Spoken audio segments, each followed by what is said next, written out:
ओम चैतन्य श्री नागनाथ महाराज की जय। अवधूत चिंतन श्री गुरुदेव दत्त भगवान की जय।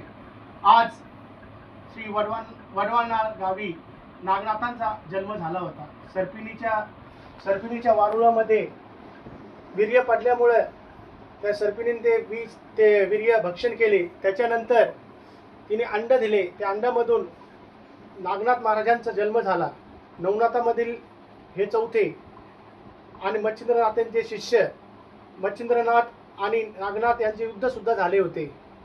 या युद्धामध्ये नागनाथांनी मच्छिंद्रनाथावरती सर्पास्त्र टाकल्यामुळे मच्छिंद्रनाथांचा जीव कासावीस झाला होता।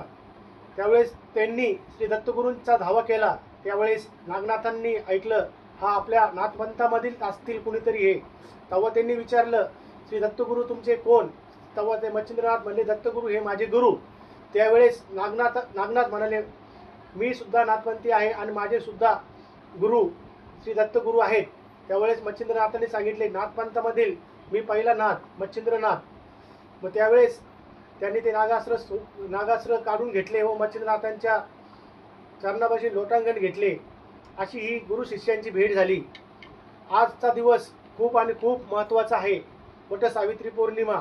वट सावित्री पौर्णिमेच्या दिवशी नागनाथांचा जन्म झाला होता आणि वट सावित्री पौर्णिमेच्या दिवशी सावित्रीने सत्यवानाचा प्राण यमदूताकडून आणला होता। यमदूताने प्राण देत नव्हता परत, पण सावित्री इतकी पवित्र होती की यमाला सुद्धा सावित्री समोर झुकायलाच लागलं। त्यामुळे या दिवशी सर्व महिला वडाची पूजा करतात व जन्मोजन्मी हाच पती भेटो ही प्रार्थना करतात। ओम नमो श्री नागनाथ महाराज की जय।